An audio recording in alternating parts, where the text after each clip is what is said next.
what was it about Arizona? Like, why? How did you pick Arizona? Was there Yeah. anything specific that brought you here? It was one of the hardest decisions I had ever made because I wasn't around my kids all the time.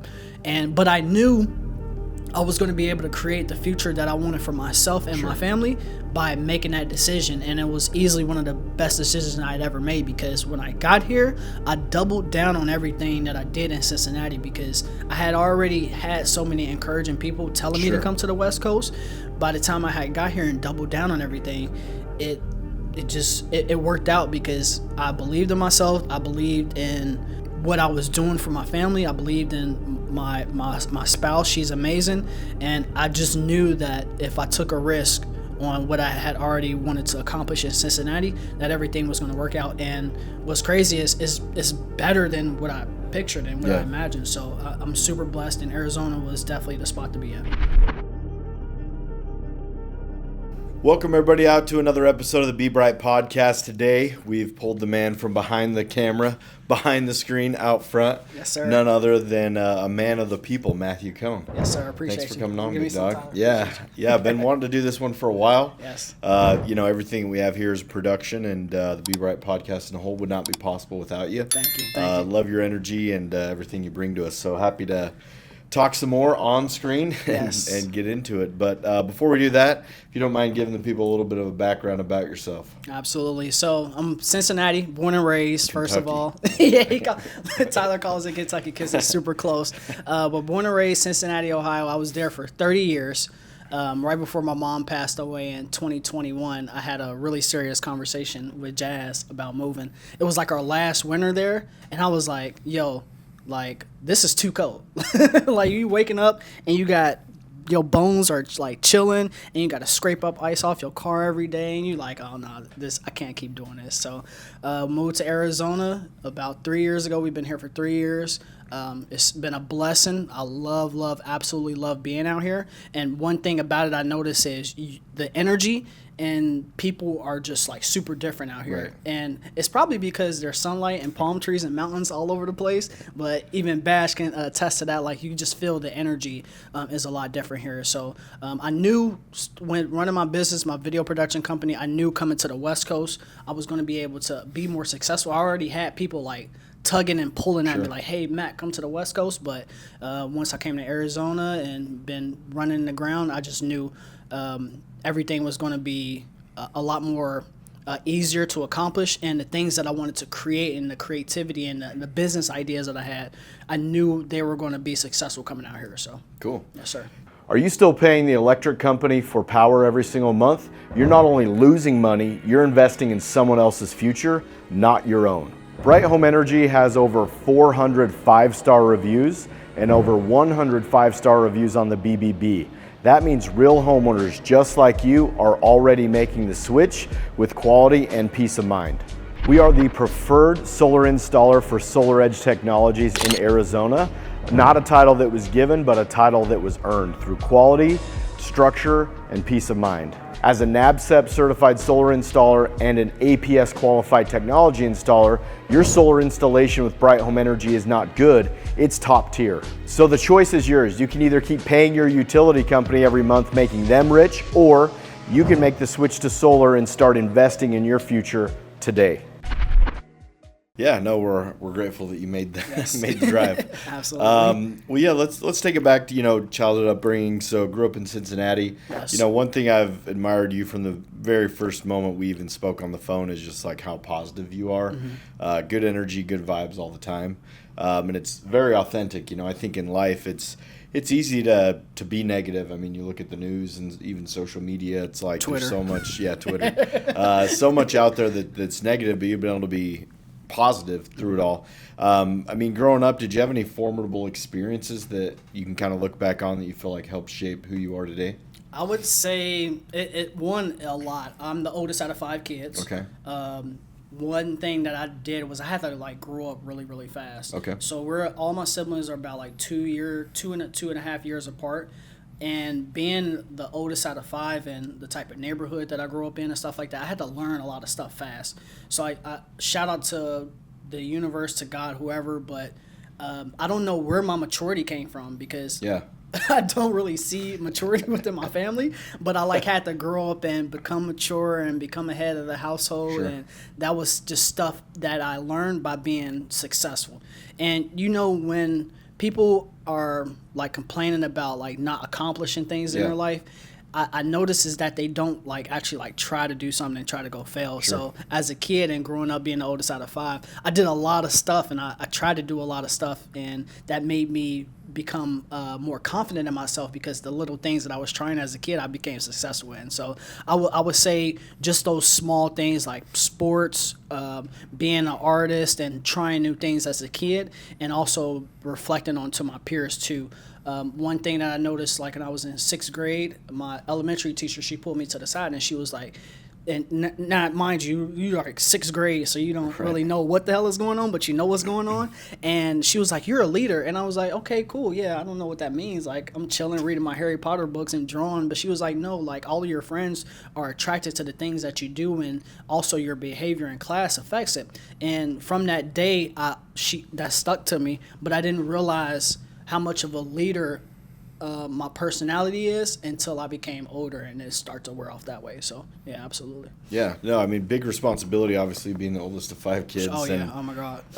yeah, and it's one of those things that, you know, it's like it's really hard to quantify a lot of times with people, because like, is it nature versus nurture? But usually I found in life it's a lot more nurture than nature as far as like skills we develop. You know, anything, especially nowadays, it's like it's I think we're born with certain maybe talents that might come more naturally to us, but you still got to develop those talents. Yes, absolutely. And I think that goes with leadership. You know, leadership is a talent, but it also can be developed to be really good at that. And I guess for you, I mean, kind of going back to some of the things you said about confidence, like confidence Kicking- is. I know one thing, sorry. No, you're Kicking other kids' ass on a basketball court when I was younger, that like builds your, especially like when you're in elementary, middle school, like, you know, being around the boys, playing football, like that, when you're around a bunch of kids, 10 and 20 years kids, Right. it's like, once you are successful in an area and everybody sees you, they're like, "Oh man, Yeah. like that's the cool kid right there." So yeah. Yeah, no, and there's 2 things you kind of said stood out to me that I think, you know, you're kind of dating it back to like childhood and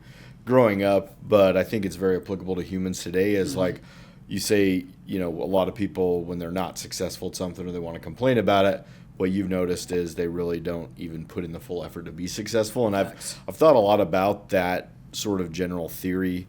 I think it's kind of true in life that it's like it's easier for people to not give everything they had, because if or when they fail, at least internally they can kind of say, hey, I know I didn't give it everything. And so it almost gives them kind of a reassurance of like they're not a failure because they didn't give it all they had. And I think even I've seen it in some parts of my life is sometimes we're often too scared to give it everything we had, because we feel like if we do and we fail, then what? And I think that's a terrible way to live. And I've seen that, like I liken that to sales. Is we'll hire new people, and for the first day or week or whatever, they're like giving it all they have, and they're not seeing the success that they want. And so naturally over time, they try to get more out of less, meaning they're trying to give less effort and get more results. But time and time again, it always ends with the same result, was they fail. But then they can kind of justify like, well, I know I didn't. If I would have given it everything I had, I could have made that work. But they're, you know, and it's a continuous cycle with life, and it's really easy to fall into. And then secondarily, talking about self-confidence is, yeah, like it's hard to develop self-confidence if you don't go out there and try things. Yes. And even more on top of that is you find a little bit of self-confidence with doing things, but then you have to develop that. Like with basketball, it wasn't like you went out there day one and, you know, you were murking on kids or whatever. Impala shot Kala, 20-inch blades on the Impala right here. But over time, you know, you had a taste of that, and then you kept going at it and continuing to learn, continuing to grow, get better, and that amplified it. And I think that's just a principle I've always seen is like the fastest way to grow self-confidence is to make and keep promises to yourself and to see it through. And then the fastest way to deplete self-confidence is make and break promises to yourself, because it's just kind of a spiral that goes down and you lose self-confidence. So, oh, that's awesome, man, because I think, you know, even with you, like, similar to me in ways, like I moved here and I knew like 2 people. I don't even know if you knew anybody. None. So, but before we'll get in that in just a minute, but like obviously growing up, your probably like, what did you want to be when you grew up? Because obviously Absolutely. social media back then wasn't really Yeah. a thing Yeah. as much. Matt, I need your help growing my social media audience. All right, guys, if you need help growing your social media audience, make sure you text 602-390-7002. Once again, it's 602-390-7002. I remember the earliest days, probably like kindergarten, I was drawing like Megazords, and to reference to the 90s kids, that's Power Ranger. And I remember it so vividly, so much in detail, and talking to my teachers and stuff like that about how artistic I was. I think now that I'm looking back as an adult, I think I kind of was white gloved a little bit from my teachers and stuff like that. And I'm like super blessed because I had people that recognized my talent in real life, kind of like, hey, Matt, I'm gonna push you towards this way. And I'm super grateful for all the teachers and all the adults that were in my life when I was a kid that kind of pushed me towards that. But I'll revert back to what I seen in my neighborhood: a bunch of drug dealers, right? Right. And what I seen was people not clocking into a job or asking permission to go to the bathroom. And I know that might not seem a lot, but as an adult running a business, you actually really see how people operate within a job role or without a job role. And then you're like, well, snap. He's not clocking in to anybody. I mean, Right. It's illegal. It's completely illegal. But he's not necessarily clocking in to nobody, and he doesn't have to go ask for permission to go do stuff or go on vacation. And I knew that that was a legal way that you can actually make money and, Right. and have that freedom and stuff like that. But as an adult, you like understand like how people operate and stuff like that. So in high school, I was selling prints, 8x10 prints of drawings. Talking Winnie the Pooh, Mickey Mouse. You were drawing them and selling Yes, I was drawing them and selling them. And more importantly, this is how I knew I had a business mind. I had an assistant, one of my best friends in high school. He was taking my orders. He would collect the money, and then I would go and deliver my goods or products or service. So that's where my like entrepreneur Nice. ship like mind started. And then I didn't realize like I had it in me until I looked back and was like, oh, that was really my experience in high school. So I knew I wanted to be creative. I just didn't realize how far my creativity could take me. Yeah, no, that's awesome. Super important question. Who is Yes. your favorite Power Ranger? What color? Okay, so it's a couple of things. And you know what's crazy? I was at Target looking at the Pop Funkos, right? Yeah. And the first thing I seen was Jason's red Mighty Morphin Power Ranger. Okay. And I was like, classic. So I had I bought the blue one, Billy, and then Zach. I bought Zach, and then later in my years there were like Space Galaxy or something like that. And honestly, my favorite has got to be White Ranger Tommy. Gotta be. Sorry. Yeah, it has to be. R.I.P. the GOAT. But yes, that's probably my favorite Power Ranger. Wasn't the green? Wasn't he green before Yes, too? yes. Okay, So yeah. there was 6 episodes or 5 to 6 episodes where he was kicking all the Power Rangers' ass before he became a White Ranger. Right. That's facts. Yep, same. Yes. No, loved it. Yeah. I haven't thought about Power Rangers in a long time.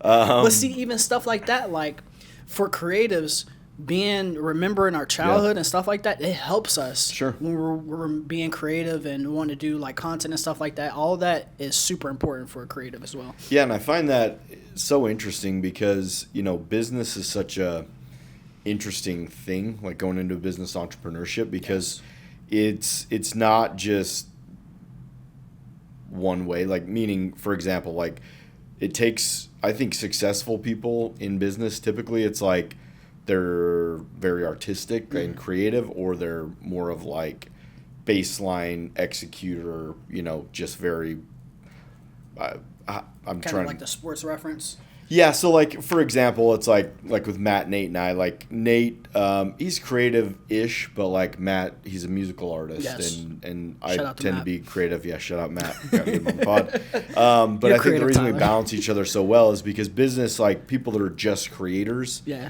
I think can struggle with execution, and those Facts. that are implementers can struggle with creativity and looking Facts. outside the box. So that's what I love about business is, most successful businesses typically have some sort of blend of that. Mm-hmm. And I think that's the awesome challenge is I typically tend a little bit more to be creative, but and I kind of was in that lane for a long time, but then I think the last few years I've realized, okay, I got to be like an implementer and make sure like I also execute on these things, and things that I don't know or that I struggle in or that are my weaknesses. I need to find other people that can help me accentuate those to become strengths. And that's something that Gary Vee is said, I think, throughout time, is like, as you get older, shout out we Gary were Vee. just talking to Oh, Gary really? Vee, yeah. And he said something about, I first heard it 5 or 6 years ago, and he's like, hey, heck with like, forget about your weaknesses. Like, just start accentuating your strengths. And it's a very different approach, because I think whether it's family, religious, school, it's like, how do you make like your weaknesses stronger, right? Like, there's just some things I've realized at 37 years old, I'm not going to be good at that. Like being a handyman, like I think Bash was talking about fixing something, like that's not me. Yes. I'm not that guy. So I'm going to hire somebody to be able to do that. And I'm going to focus my time and attention on what I'm good at. And I've learned that, it doesn't mean you can't take these weaker parts of yourself and make them stronger. I think you can get some confidence from that. But like there comes a certain amount of time where like you only have bandwidth and a certain amount of time and things that you can do. Like for me to go take hours and hours a day to learn how to be more handy, like the risk is not worth the reward for me. It's kind of like skiing. Like I didn't know you grew up like a huge skier, right? And like for me to go try to learn how to do that, like I fall on my ass or whatever, get hurt. So it's not worth the time and the effort. But anyways, that's a long way to go around. But I guess for you, to kind of bring it back, is like, obviously you got to a point in life, like what were some of the jobs you did before you became an entrepreneur? Roll me through some of your jobs. Yes. Just specifically, what was the best one? What was the worst one? You want to know something crazy? One of my favorite jobs was my first job, Rallies. I was flipping burgers, running the cashier. But they have Rallies here, did you know? Dude, oh my God, yes. Or Don't remind Checkers me. Here? It's Checkers / Rallies. Okay. But the one thing, and again, the reason why it was my favorite job is because I was able to be creative, creating meals in the kitchen. We weren't allowed selling anything, but I'm like I was 17 years old when I got my first job at Rallies. And my biggest thing I learned was like customer service. Sure. Like I didn't realize like how important customer service was, and one thing I learned, like one of my biggest lessons, was building relationships. Right. Because you got the same people coming in and grabbing meals, grabbing fries and stuff like that. Yeah. And then you get to know those names and those faces, and when you look back, you're like, oh man, I was building rapport with people, and that's why it was so amazing. Now the worst job I ever had was Amazon warehouse manager, but it was also, I do give credit to just the experience that I had at Amazon, just learning their business model and stuff like that, and being able to be a leader to people, and being able to, again, like you said, just showing that personality and also sharing that energy with people that was in the building. But one of my last jobs, or the last career path I was in the financial industry. So I worked at Fifth Third Bank, because you mentioned Fifth Third Bank at the training. I was in customer service, and this is where my sales career kicked in. So phone calls would come in, and I would help people out, but I will also kind of like turn it into like a bank account or a credit card or home loan or stuff like that. And that's when I realized like, oh, I'm like actually like really good at sales. Well, I didn't notice it. It was my manager. He noticed it. He was like, yeah, you're really good at sales. And I'm like, dude, what are you talking about? I'm just getting them checking accounts. And he was like, no, you're like good at sales. And so what happened was I ended up being transferred, and I applied for it, of course, being a branch manager. Or not a branch manager, I was a personal banker. So, when you come into the bank, that guy that's in a suit, you were coming to talk to me. So, obviously, conversations were a lot awkward in the beginning. But when people sat down with me, they understood why I was in that job role. And the biggest thing I picked up working in the bank was eventually I got better at my job, and I was only dealing with business accounts. So I was only talking to owners of businesses. And that kind of like sparked my interest, allowing me to go to that next level, being a business owner, because I was talking to these business owners, and I'm like, this is all you're not this is all you're doing all day, but like this is the type of freedom you have. Like you can come into the bank and you can take care of your business, and this is something that you hold dear to your heart. And having all these conversations, that's when it really sparked in me to be like, hey Matt, like you got all this experience in the financial industry, use that financial industry language and experience and knowledge that you have and apply it to your business. And that's what happened. No, that's awesome. And it is cool to kind of look back. I mean, I remember my first official job was at Denny's, dude. Yes. Basically fast food. Dude, and they started me off as a effing dishwasher, dude. And I remember, I will never forget this. This was life-changing because, like, you're a teenager And, you know, get in there and I'm a dishwasher for like $5 an hour, $5.15, I think is how I started. And the lady I was working with, I'll never forget her. Her name was Rosa. Yeah. She couldn't speak a lick of English. And I, other than hola, you know, como está, was that muy your best bien, friend? that was like, dude. And so we learned how to communicate through like whistling at each other. She'd be like, Yeah. and so I became a really good whistler Yeah. and really loud. We would like have arguments and whistling, dude.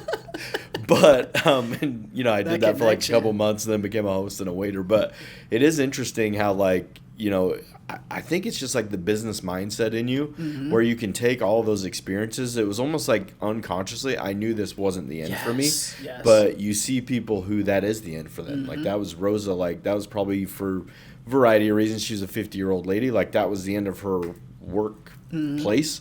And there's nothing to say that she's a bad person for that, but I think unconsciously when you just like feel like you have a bigger purpose or you have that business mindset that you can go through these shitty experiences, jobs that just are less than desirable, but you can pick up things and learn, and then that becomes like this whole arsenal for you to use as a business owner.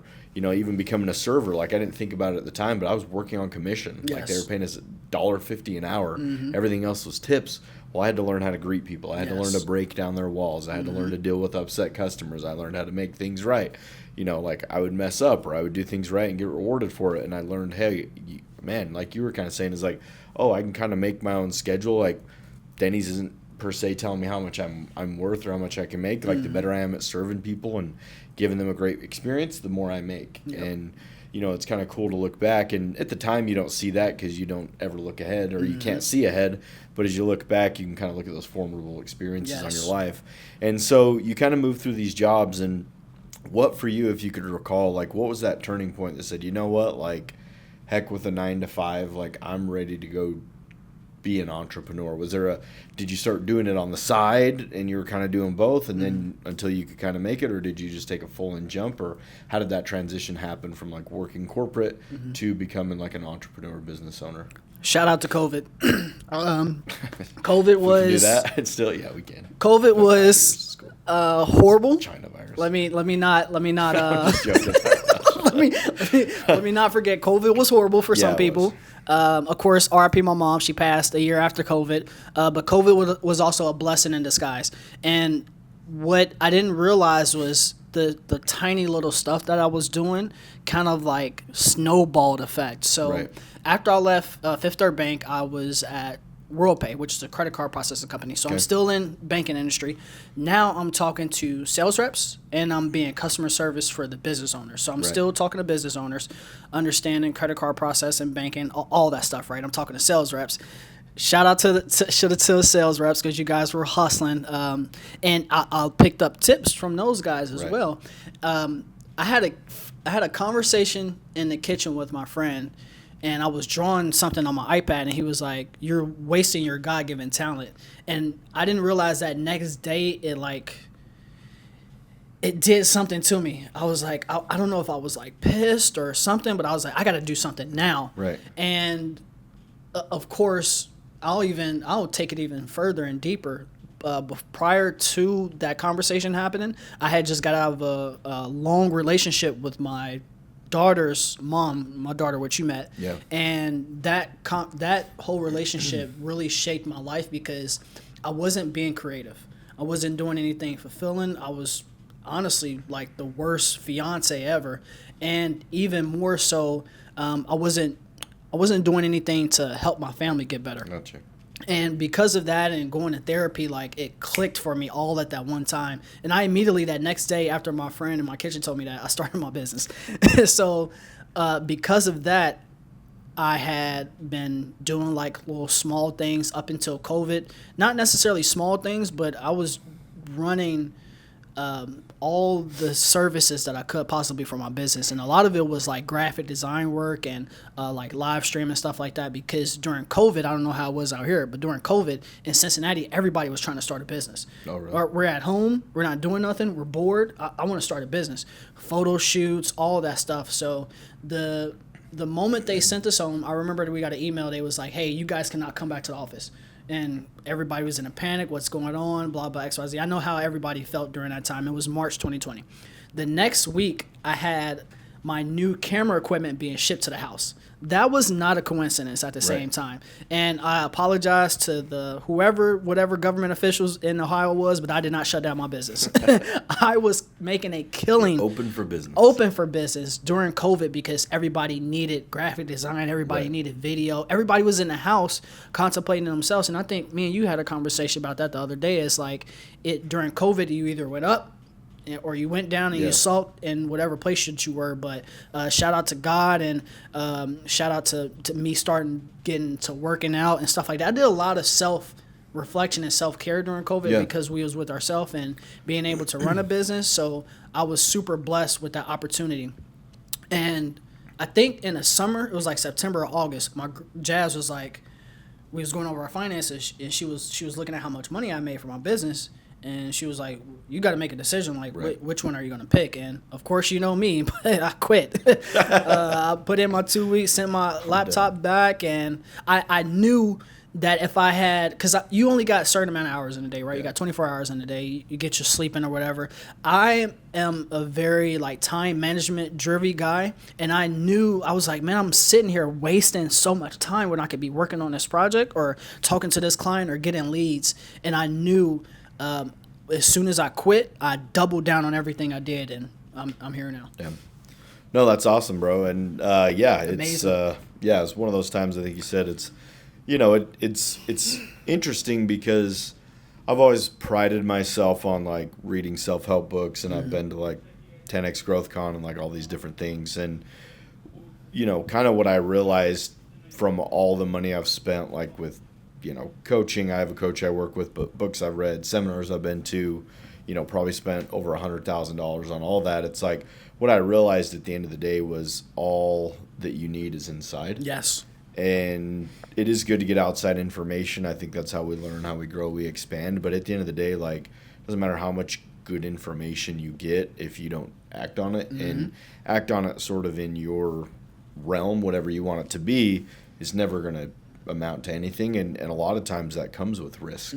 That comes with saying, hey, like, I quit, have the laptop back, going cross country. It's kind of scary to most people, but like there's just something about it though that like when you're in that and you see it for yourself and you're like, oh shit, we're really doing this. It's like, I don't know, to me the risks I've taken, I don't know if I was just naive at the time. Like I understood to some extent the severity of like, hey, if this doesn't work, like you're F. Like what are you gonna do? But it's almost like this weird, like, and I relate it to sports, like, at least for me, as I look back, kind of just in the zone of, like, this is the decision I'm making, and I'm going to do it, and I'm going to make it the right decision. Absolutely. And what I've found in life is, like, you can read all these self-help books, and you can study all these principles, but, like, when real stuff goes down or, like, it's time to make a decision, it's just you. Yes. It's like you and God or whatever, but like it's you. Yes. that you got to make that decision and live with it. And so it's cool to see as you look back, hey, this decision led me to where I'm at now. And while it seemed super scary, like you're grateful that you did that and you had the confidence in yourself to be able to make that decision, because who knows, where you would have been had you not done that. Facts. But I guess for you and Jazz, like what was it about Arizona? Like how did you pick Arizona? Was there anything specific that brought you here? Yeah, one thing before we get to that, I wish I would have took a picture of my apartment, like when we got done packing up all our stuff in the Jeep. It was just shit everywhere. Like she was so scared to make that decision. And I told her, we're going to start over. She was like, what do you mean? I'm throwing everything away. She just couldn't believe it. And what happened at the time was, and this is what's crazy is I believe everything happens for a reason. My apartment complex, I had been there for like 5 years, and they were like, hey, we're not renewing your lease. I'm like, all right, cool. I had a conversation, like I said, with Jazz last winter that I didn't want to be there anymore. So it kind of like was already a snowball effect. So they were like, what are we going to do? And I'm like, let's move to San Diego. And she was like, what? I was like, yeah, let's move to San Diego. And she was like, I just can't believe that's something that you really want to do. And I'm like, yeah. And so I don't know. You're not on your social media accounts anymore, but on Facebook, I see memories pop up all the time, right? And this is how I know, like, there's a God that exists, something, Sure. the universe exists. Phoenix, Arizona, Phoenix Suns, Steve Nash, and I'm like in high school, middle school talking about this Really? stuff, like, and it's like a lot of Phoenix stuff, and I'm just like, really, like, is like the world, like wild. the way shit just like comes together is, Right. is crazy, right? So Jazz was like, all right, let's look in Phoenix, because we were just looking at social media, and that just happened to pop up, and she found one of the most ghettoest spots ever. And we said, fuck it, let's do it. So we packed up all of our stuff, our 2-bedroom apartment, and that was one of the hardest decisions I had ever made, because I wasn't around my kids all the time. But I knew I was going to be able to create the future that I wanted for myself and my family by making that decision. And it was easily one of the best decisions I had ever made, because when I got here, I doubled down on everything that I did in Cincinnati, because I had already had so many encouraging people telling me to come to the West Coast. By the time I had got here and doubled down on everything, it worked out, because I believed in myself. I believed in what I was doing for my family. I believed in my spouse. She's amazing. And I just knew that if I took a risk on what I had already wanted to accomplish in Cincinnati, that everything was going to work out. And what's crazy is better than what I pictured and what I imagined. So I'm super blessed, and Arizona was definitely the spot to be in. Oh, that's awesome. Yeah. Oh, it's cool to look back too, because I think I've been here for 13-ish years, and I remember, the first time I came here was like 2000.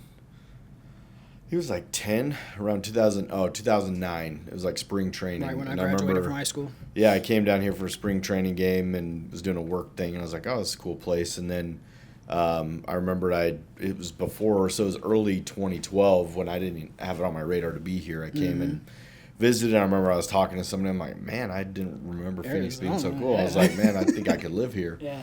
And then, long set of circumstances, 8 months later, like I'm moving to Flagstaff, car full of whatever I had, and knew like 3 people down in the valley, but I was in Flagstaff. But yeah, man, it's cool when you kind of get those. I mean, because now 13 years later, I'm like, oh, this is definitely where. I mean, this is just home to me. Do you remember packing up your car and Yeah, getting dude, stuff I was ready? in a freaking Kia. Like I didn't like.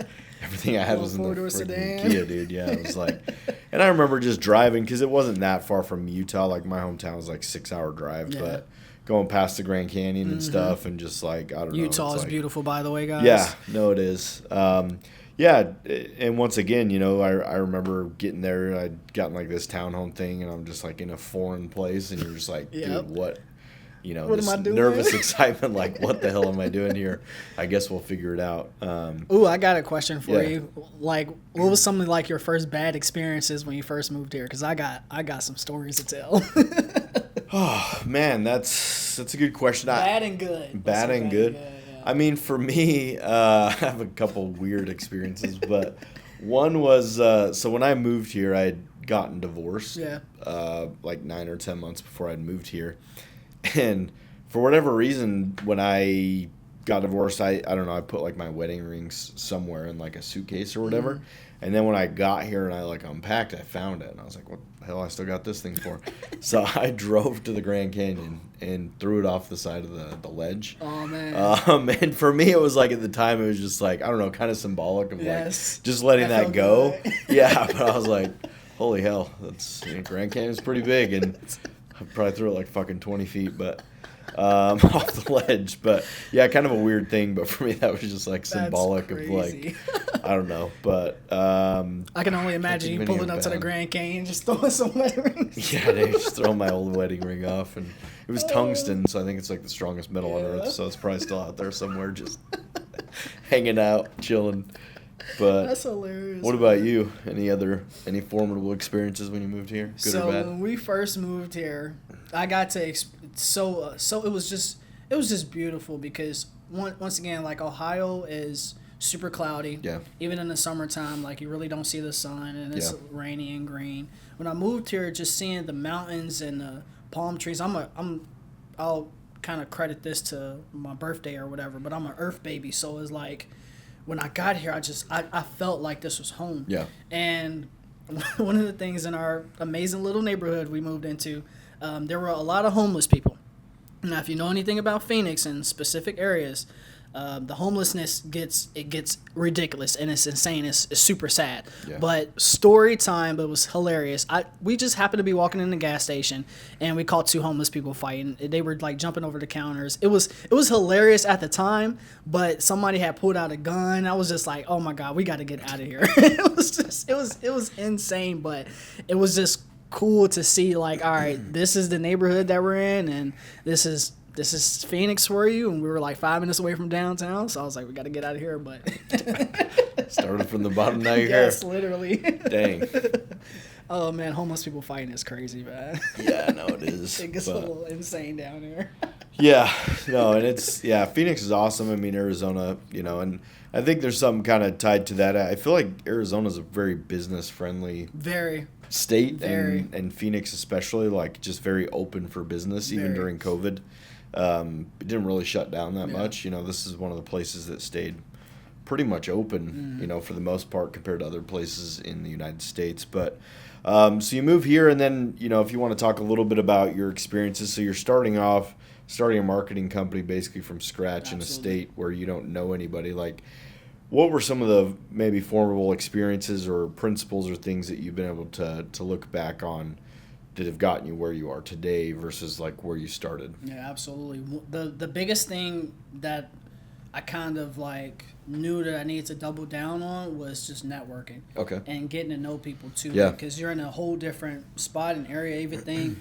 Same thing I said to Bash is just getting to know the businesses in the area. And not only that, is once you connect to the right people, just start working. Yeah. Like, I'm in the business of media, so if I want to attract people that need media, I actually need to put out media and do media for myself Right. too. So it's staying consistent with your skill base, building relationships and connections, and honestly having fun. I don't think we really talk about that enough as a business owner, or just somebody that's in sales. Is we need to also have, because I moved out here for a reason. I moved out here for the sunlight. I moved out here for the palm trees, the golf. Like, I picked up golf. Like, that's probably been like the most amazing thing being out here. Something that I picked up was playing golf. And shout out to you, Tyler, because I've been golfing with Tyler a couple of times, and just seeing like the relaxation and the type of energy that it brings to you. It's really peaceful, right? And most of the times. And that's what reminded me of being out here, and the things that I picked up on. It's like super, super peaceful. So I'm really, really appreciative of that. Yeah, no, and I think, there's kind of that old saying of like your network equals your net worth. Yep. And I don't know. I mean, some things it's just like it's one thing to know people, but it's another thing to have some meaningful relationships. Facts. And I've found, just like as my network's grown a lot, I mean, thinking back, I moved here, didn't know hardly anybody, and now I've been fortunate enough to be with different organizations and know a lot of people. And, it's just interesting too that as I meet these people that, everybody's got a story, and I think that's kind of what I love about the podcast. And even thinking about you, how you and I were connected, like you applied on Indeed or ZipRecruiter or something. And I remember, the moment I freaking called you, dude, or I called you, didn't answer, and then you left a message or whatever, and you were like, man, have a blessed day. Like, just your energy was like off the charts. I'm like, all right, I got to call this guy back. And it's funny because even though like we're working together, I still feel like the having fun aspect, like, you bring like a light and a joy. Like, we meet every Monday morning, and like usually Mondays are like, oh God, like, do I? It's my favorite meeting of the week. Yeah, I'm like, do I have to show up Monday morning? It's like, it's like the first part of the week, but like we're always starting off. You're always super positive, and you kind of sell me every week on like, hey, here's what we're gonna get done. Here's what we need to get done, and it kind of lights that fire. It's like, all right, yeah, like let's keep focusing on these projects. And I think we all kind of need that with each other, because as you think about just humans in general, we're all on this like marathon of life. Yes. And you never know how someone's doing in their race or where they are. Mm-hmm. But I think one thing that I've always admired about you is you're kind of like one of those people that are like cheering people on. Mm-hmm. And you're kind of like the medic station or whatever, where it's like you're giving a cup of water some weeks, or a banana, or like a bum pat for like good game or whatever, like keep it going. And like you need those people in your life. And I'm definitely, and we are grateful to have you. And that's kind of the other thing with all this is like you just like, yeah, you have a business, and yeah, you're making a meaningful impact on social media and stuff. But like honestly, the reason like we decided to go with you to be our guy, it wasn't because necessarily the social media you put out, it was you. You know what I mean? Mm-hmm. Like, we're buying and basically essentially like partnering with you, not necessarily your skill set. Now, your skill set is a byproduct of you, but like, not just because you're good with social media and things do we feel like you're going to make us better, but, you know, the person you are, the energy you bring, and like attracts like. And, you know, it's just been a really fun journey that we're excited to continue on. And I guess as you look at yourself, like, what are some things that as you've started a business like this that, yeah, you probably went into it with like, hey, I want people to help grow their brands and I want to provide value. But like, are there other things that you feel like you've been able to do or receive from starting and owning a business versus just like a product you've been able to put out? Like, what have been some of the most satisfying things for you as a business owner? I think most important is the people that I connect with. I've ran into, especially in Atlanta prior to coming here, I've ran into the most interesting groups of people, interesting businesses. One thing that I really love doing is talking to the businesses' customers. That's actually one of my favorite things to do. Like, especially with every time we go out to an install or we do a testimonial, like, I like to talk to the customers because they're the people that's essentially paying for my check anyway, because they have to buy from the business, but you understand their buying process and you get to know them as people too. And once you kind of get to know them as people, you're like, man, all of us are really just the same. Right. Like, yeah. we're just trying to survive. We're just trying to connect, and the experiences. I've been able to do so many cool things, especially being in Arizona, just flying to Miami, going to Mexico. Like, that might be superficial, but those experiences I will never, like, I may not ever get that experience again. Right. Or even if I do get that experience again, it was so cool to have that moment too, because a lot of people would, and I'm pretty sure I told Bash this last year, I'm like, the position that I was in last year, a lot of people would have killed to be in my position, like literally murdered me to be in a position. So I'm super grateful to have those opportunities because of the work that I put in, and also just the connections that I've been able to make, and the experiences have just been awesome. So, yeah. Yeah, and as you continue to grow and evolve, you know, as a person with your business, like what do you want to leave behind? Like, what do you want your legacy to be and to be known for? Absolutely. Most importantly is my kids. One thing that I was watching last week was Gen V. I'm not sure if have you ever seen The Boys? Oh yeah. Okay, so Gen V is the sub version of The Boys, but the guy that started Compound V, he got into a big accident, and his son has been taking care of him. And dude is like old as shit, like burned scars and everything. And he was wiping his poop and stuff like that. And I was talking to Jazz. I was like, Jazz, it's going to be us one day. Like, somebody going to have to wipe our poop. And back to what you were saying, just your legacy is, I want to make sure that I was an amazing person to people around me, because my kids see that. Right. And for them to be able to take care of me when I get old. That's really it. Heck yeah. Because we're all going to get old, and we really do need, like, for the experience, especially living in Arizona, I'm around a lot of like hospice and a lot of old centers for the older folks, and that's it, man. Just, if you take care of your people, you're going to have people take care of you when you get old. Yeah, no, for sure. Well, hey, man, I appreciate you coming on. I'm always never a dull moment with you. Always good with ideas and implementation. And obviously, you know, if people are looking to have you help them out, where's the best place for them to find you on the socials? Absolutely. So right now, guys, I'm at capacity. I'm not dealing with no other clients but Bright Home. But if you want to see me, or if you have questions or any type of knowledge or education, it's Cones Graphics on all platforms. Yeah, and that's the one thing about Matt here. I mean, just super wealth of information. Always happy to answer questions, talk to people, help you out from that standpoint. But yeah, once again, vibes are always high. Times are always good. We did it. Business booming. Yes. And all good things. So thank you all for checking out another episode of the Be Bright podcast. As always, please like, subscribe, share this with a friend, you know, or sponsor us. Let's go, baby. All the above. No, T-shirts coming. Yeah, liking and subscribing. That's also like mini sponsoring us, help us keep this thing going. So once again, thanks for tuning in. Check us out on the next episode of the Be Bright podcast.